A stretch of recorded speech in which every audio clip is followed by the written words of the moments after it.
What's up, everybody? I'm Scott, I'm Jason. and you are listening to Liquid Carnage. What's up, buddy? Oh, man. Not to get too much into football, but my Rams are a piece of crap this year. Can't win against Pittsburgh. I mean, whatever. Done. Yeah, I get it. Hey, man, the NFL cost the Cardinals a chance to win this weekend too, so I'm right there with you. I could really, I'm over it. I'll put it that way without getting too far into it that too. Sounds good. Other than that, I'm doing well. Good. So I'm going to put a disclaimer out there right now. If you hear any like weird snorting or whatnot through today's broadcast, Walter is being very close to me right now and laying on my chest, refusing to move. So if our EP Tom hears any snorting from or distortion, it is his nephew Walter, the Shih Tzu, laying across my chest as we record this show. I don't know if you can necessarily use those sort of excuses with our executive producer. He is very difficult to please. I can't, but I would rather get in front of it than listen to the complaining on the back end with the sounds good, man. Okay. Yeah. So I got to tell you, I did an experiment this weekend. For those that follow me on my personal Instagram page, I attempted something new in the kitchen. Oh, okay. I want to talk about today. I attempted a dessert tamale. My first time ever making tamales. And it was an Oreo base. It's Oreo and sweet potato base, actually.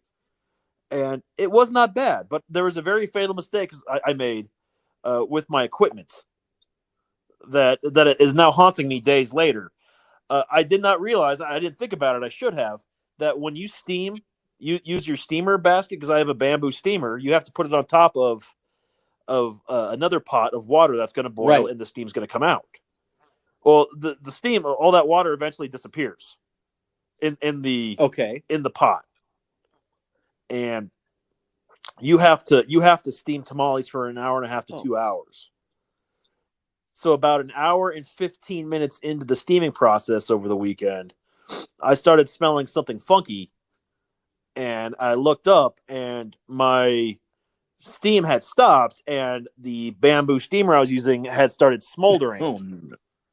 Because all the water had evaporated out of the pot, and now the heat from the porcelain pot was now transferring to the bamboo and essentially getting it to light on fire. So I was able to save everything in the steamer, but the steamer is essentially ruined. So now my whole house smells like steamed or burnt bamboo. God. I think this is an appropriate time to have our listeners tell us their most famous kitchen snafu. It's true. You know what?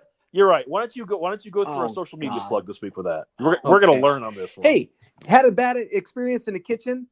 Hit us up on Instagram, Facebook, or Twitter, all at Liquid Carnage. If you want to share that experience with our executive producer, Tom, you can reach him at liquid_EP. See? Yes! It's not that hard. Yes!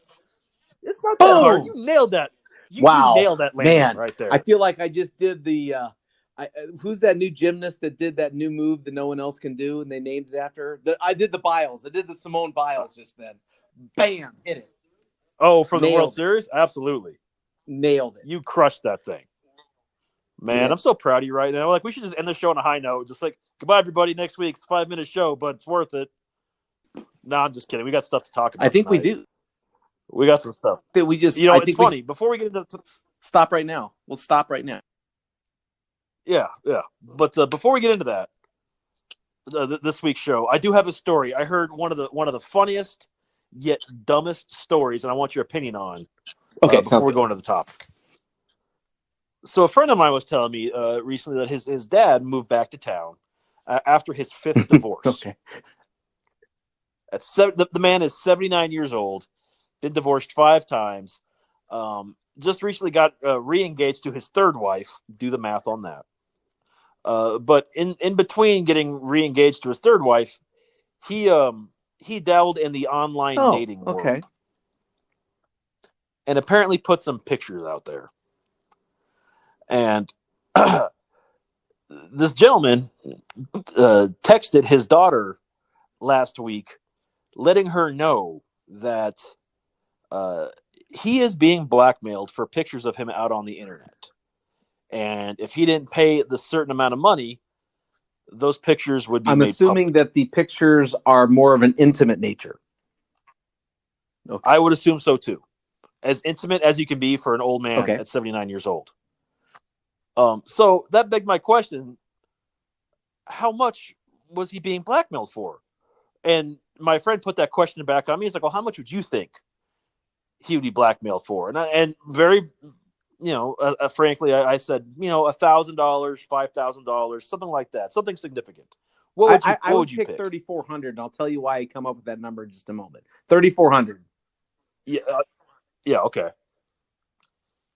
I'm curious. Oh, How I did thought you you were come going up to with finish your 3,400? story.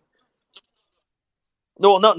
I will, but I want to know how you come up with 3,400. I get junk mail all the time, and I don't know, maybe 6 months ago, I received an email from a person saying that they had hacked into my iPhone and recorded me, or no, got my recordings, and I knew what they were. They weren't going to tell me, but I know the ones that he's talking about.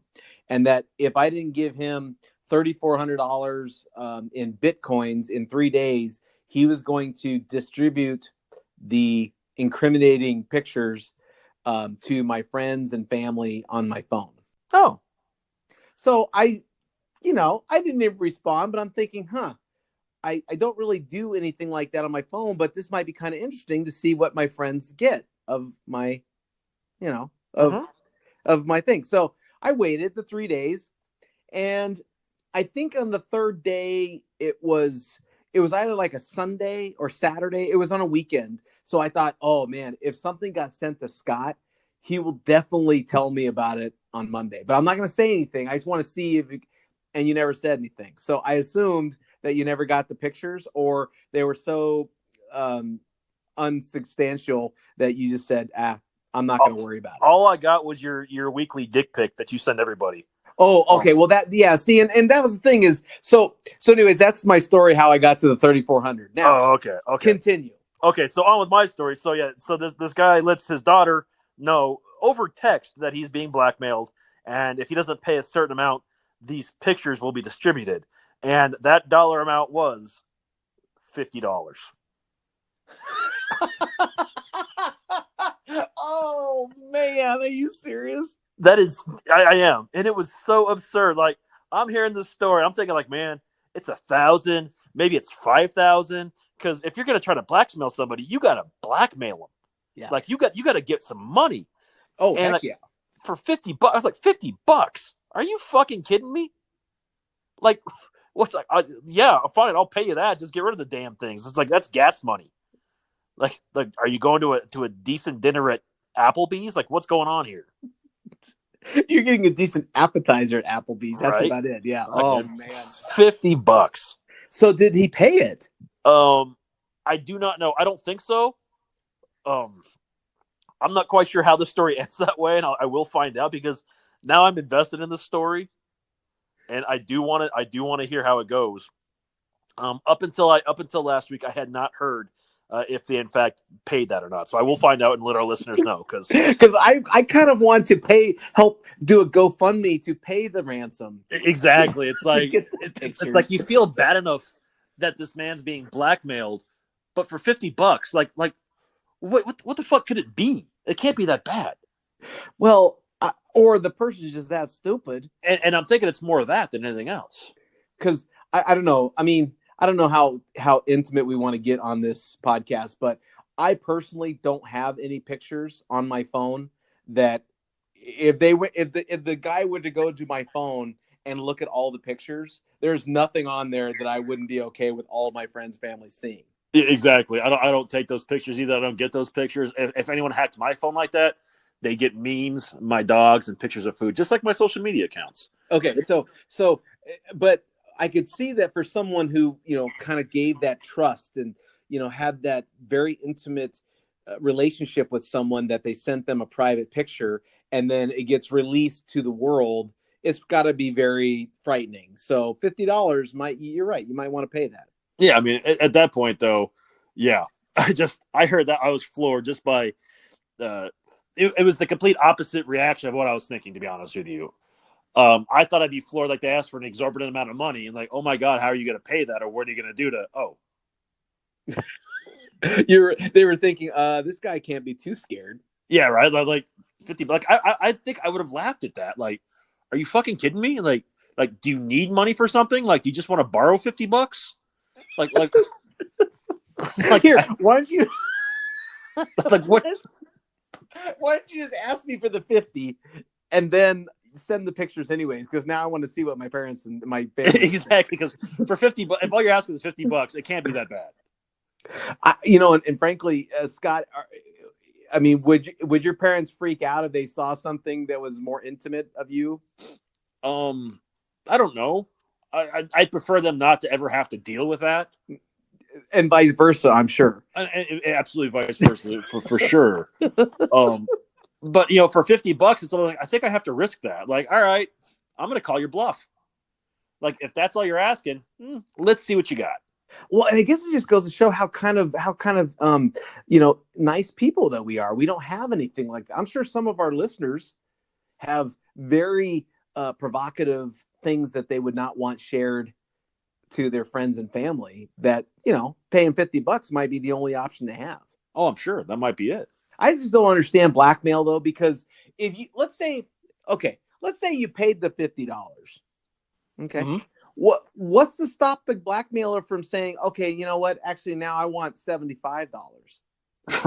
Right. $100. Then what are you going to do? You're in an eBay situation where you're being bid up.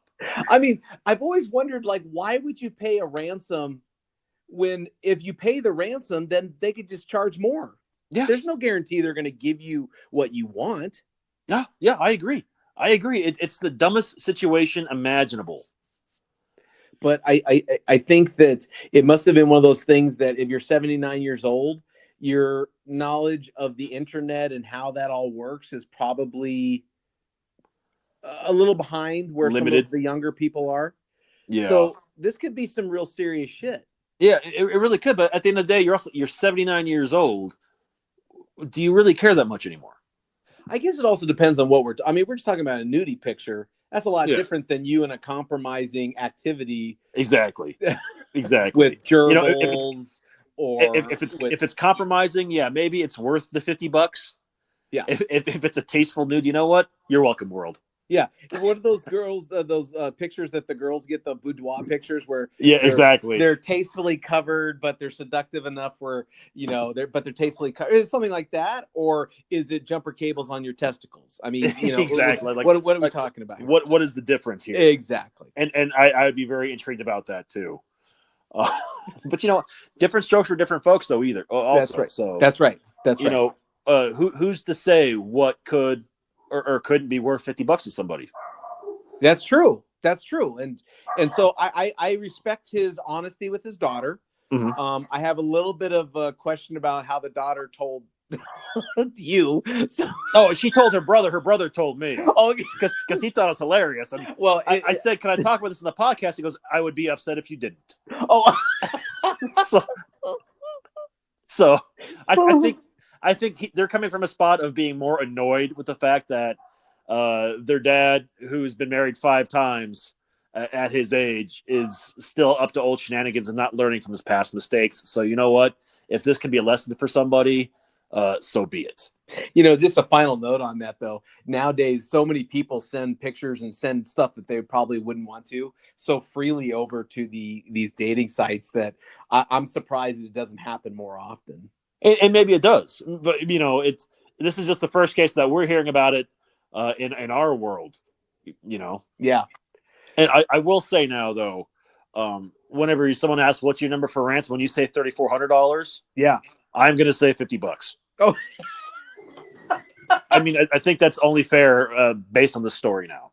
Well, I know, but 34. See, now that's one thing I gave my guys. 3,400 is a nice number because it is significant. It's significant, but it's not so significant that someone, if they're really worried about the pictures, couldn't come up with $3,400. Exactly. But you don't want to get too greedy. You know what I mean? You don't want to get too greedy. Like you don't want to say $1 million. Oh, you want to make it reasonable, so that way you get paid at least. Yes, exactly. And just put $50, man. I know. I think it's a sad state of the affairs that the pictures must not have been that.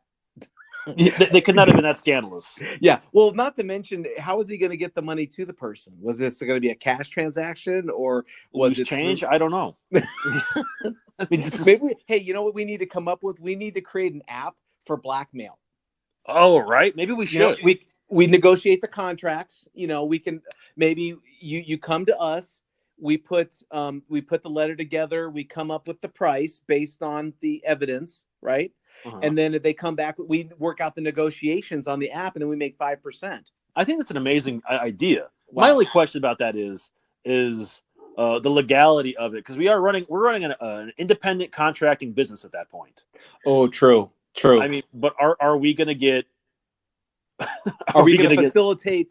Maybe that's why they chose such a small number, so that if he gets caught, what's the judge going to do? Like $50? Is that small claims? Is that what a misdemeanor 7? I mean, what are we talking about in terms of a punishment for that? Absolutely. In this case, if that ever happened, I would pay in pennies. I would go to the bank and get $50 in pennies and take them out of the road. You got to make untraceable. That way they're untraceable. And I would take them out of the wrappers and put them into a Ziploc baggie, or maybe a grocery bag, and just give them the grocery bag of pennies worth $50.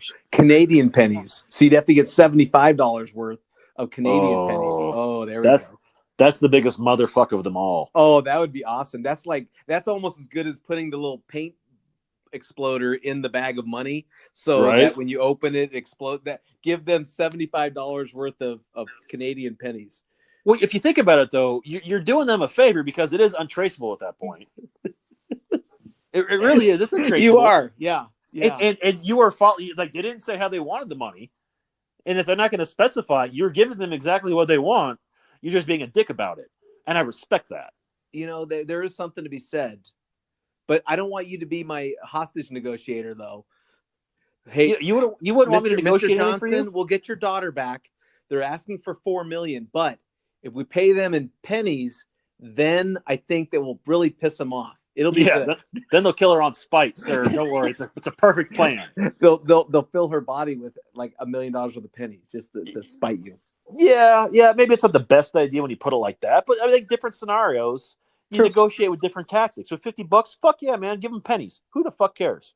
Have you ever heard of the 7 Deadly Sins? Yes, there's one of my favorite movies is based on that, 7. Oh God, that movie was so scary. Was so scary, dude. Yeah.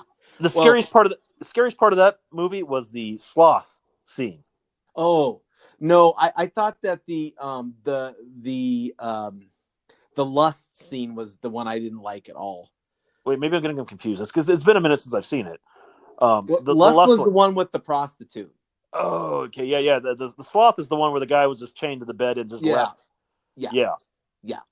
Hell, it's funny you mentioned that. We're talking about that movie because I did do the "What's in the box?" open the box bit in front of somebody last week, and they had no clue what that was from. And it kind of killed me a little bit inside, because that's an amazing scene. That's one of Brad Pitt's best scenes in cinema, in my opinion. Really? Wow. Yeah, I think so. Come on, open the box, man. What's in the box? No. Yeah. It was great. It was a little dark for me, and I didn't like some of the graphicness of the movie, but all in all, it was better than obviously Terminator. Yeah. Or whatever. Yeah. I will give you that, absolutely. 100%. So do you remember what the 7 deadly sins are? All right, there is sloth, envy, greed, lust. I got 4. There's gluttony. Oh yeah, the spaghetti guy. Yeah. That's 5. Wrath, like anger, like the grapes of wrath. Yeah. Okay. So lust, greed, pride, envy, gluttony, wrath, or sloth. Okay. Yeah. Which one are you, buddy? I'm sorry. Let's play a game. Let's assume that you're one of them, because I know you're not any of them. Well, we all have a little bit of each one in us.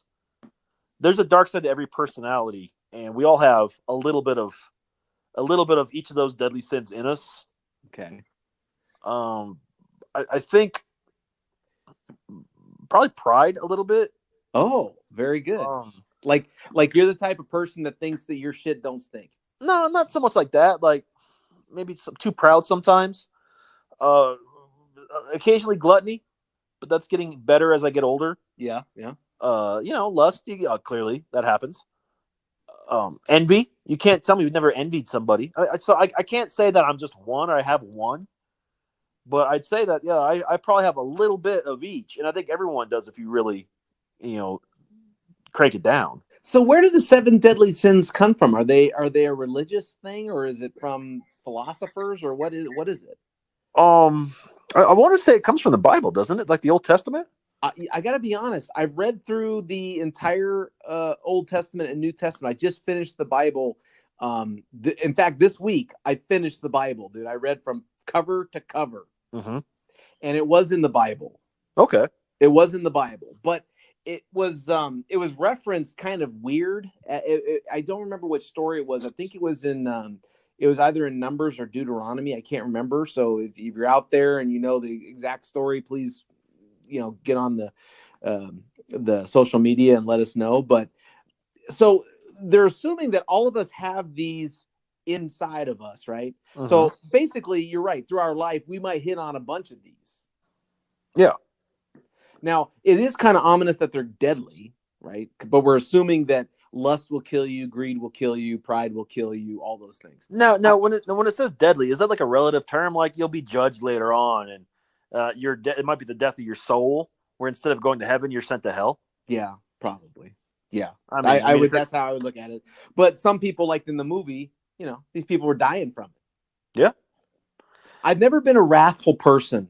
I will say that's one of the sins that I don't like. I don't need an eye for an eye. I don't need that kind of retribution. yeah. Like But you if never think someone, about it. Like, man, if I got the chance, would I ever? yeah, yeah, I don't have that kind of like revenge is not an emotion that bodes in me at all. Oh, see, that's where we differ because I will do a slow burn on somebody if I can. If Oh, if I you know you I can, never forget, huh? if somebody burns me and I know I can burn them later on, in a more subtle way, I will definitely just um let the chips fall as they may, as it were. Yeah, see, I'm one of those evil people that I will be nice to your face and then just underneath behind the scenes loathe you. But I would Yeah. never like try to get retribution on you. I would just, treat you like we're friends and then Jason, can you help me out? Oh, sorry. See, that's why we've been friends for so long because you're nice to my face, and you're plotting my demise, but you never can No. act on it. No, never, never. There's not been one thing except your love of movies that I don't love No, that that's has true. ever caused a strain on this relationship. That is true. That's right. We have found a lot of common ground over the years. Do you think that if do you are you a believer that we all have these in us that these sins are in us? Absolutely. Do you think that they're sins? Maybe that's another question. Do you think it's bad if you're prideful or if you're if you're a greedy? I think context is everything. Okay. I think depending on the context of it all, you can't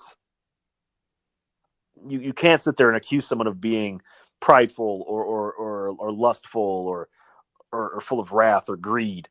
Right. It's like we all have it to some level because they want like you want to lust after your significant other. You want to take pride in what you do and how you do it. You want to, I don't want to say greed, but you want to work hard to make as much money as you can and get as much as you can to prepare for when you don't have to make money anymore. It's there's different ways of looking at it and expanding and understanding those sins. Yeah, I think that envy is probably my biggest one. I always look at other people and wish I had what they had or wish that I was doing more. um I envious of other people and what they've accomplished instead of just doing it myself. Yeah.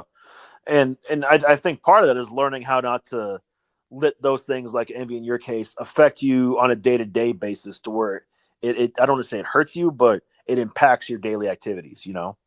Yeah, yeah. Do you think that that these sins, is there one sin that you hate the most in other people? Um, that's a good question. Because I know hypocrisy is not one of the seven deadly sins, but Yeah, that it was should the be. eighth. That was the eighth sin. It didn't make That's the the cut, eighth sin. Yeah, that's the eighth and that sin. one That's probably what it. drives me nuts the most. But Oh God, I hate I that. would say there's again probably a combination of all of those sins in some way, shape, or form um with everybody. Like just depending how the person portrays it, maybe pride in some cases, or lust, or wrath. It depends. It depends how a person portrays that into the world. Does that Yeah, make sense? no, that makes sense. Yeah, because I was saying I have no problem with someone who's prideful when they're prideful. Not I'm better than you, but just I'm really proud of what I've done. Yeah. Whatever I've done. But there's a way that you can handle pride where it's not so over the top. I'm better than you. You're a loser. I'm the best. That's a lot. That kind of pride is a lot different than I'm proud of my accomplishments. Uh, you know, but that doesn't consume me or doesn't make me do like I'm better than you. Yeah. And I think the interpretation of mankind over the years has changed what those sins are versus what they meant when they were created in the Bible, because those have a different context when they're written 2,500 years ago. Yeah. And Well, that's I what a lot think of I, people. Well, go ahead, man. yeah, I'm sorry. I was just going to say, I think a lot of people secretly love the seven deadly sins because we have to live these such good lives and these normal in control lives that the seven deadly sins allow us just to say Cut loose. screw it, who cares, just go. That's probably why they call Vegas Sin City. You could achieve all seven of these sins in Vegas. Oh, that's a weekend there. Yeah. Absolutely. We should, what, maybe, okay, we're making a list of all the places that we want to do Liquid Carnage trips on. Mm-hmm. Maybe we need to go one weekend where we record every single sin in whatever format it comes in. Oh, you know what? All right, that'd be interesting. Wow, The the that's se- deep, huh? the seven sins of carnage. The seven Um, sins of carnage. It's wow, kind of a like the mini 12 days series. of Christmas kind of deal. Yeah. Exactly, a mini that goes down to the Gruber pub crawl. Holy crap! The seven sins of carnage. That'd be a great mini series of us exploring each sin. Oh, I'm writing it down. Maybe the executive producer can coordinate that for Yeah, us. that'd be really cool because you're right. If we can go to like a different place to explore those activities of pride and wrath and gluttony, I think that'd be killer. No Well, pun it's funny intended. because when I was looking up Reddit and they had the question was, what city represents the seven deadly sins the most? And Vegas. so people were making estimates of, like greed was New York City, and lust was Vegas, and gluttony was some place where they just make a lot of food, New and Orleans, so they probably. gave Yeah. it was Los Angeles. That's what it was. Gluttony was Los Angeles, and so they're coming up with all these cities. And maybe we need to do a 7-part miniseries on the seven sins of carnage. I think so. And maybe can we make up our own sins, what we consider the sins? Ooh, I'm writing that down. Because Podcast idea for executive producer to approve. I think if we went into detail about hypocrisy and maybe create our what we consider the deadly sins of mankind in today's Well, world. hey, how about this? Maybe they've changed. Yeah, maybe they have. Like how the seven wonders of the world have changed since the beginning to now what they are. They're different, right? They Yeah. make a change. So maybe we owe it to the world to come up with a new list of the seven deadly sins I think that's a great idea. and then create a road trip. Based on that. 7 sins in 7 days. Ooh, Oh. God. Oh. Okay, listeners, if you're out there, we're going to open up a GoFundMe account. We want you. It's a work trip. Yeah, we'll have to turn it into a convention somewhere. But yeah. Yeah. Maybe that's what it is. Like we do this and we have a convention. We go someplace cool, and we all meet. And we discuss what we've learned on this trip of the seven deadly sins of carnage. Oh, I So love it. if you have a sin or something that you think should be a sin and that should be submitted to the seven sins of carnage, Hit us up on Facebook, Instagram, or Twitter, all at Liquid Carnage. If you think Tom should help coordinate this trip for the 7 Sins of Carnage, hit him up on Twitter and Instagram, all at liquid_EP. See, you always do it better, Scott. You always do it better. No, man. I'm just doing my part. No, envy, to be the baby. current part envy. of the Carnage in the podcast. Envy, right there. No, I'm buddy. envious of you. No, I just take pride in what we do. Well, I lust for next week. Me too. I hope everyone out there is a glutton for all of our episodes. Yes. And make sure that you are not slothy and tell all your friends about our podcast to listen. And, make sure that they understand that we love our listeners. And there will be wrath if they don't tell everybody how good of a show we actually are. Perfect. We got it covered. Nice. I think so. Why don't you take us home? Hey, thanks for listening, everyone. That was Scott. I am Jason. And as always, if you never know quite what to say, just have yourself some Liquid Carnage.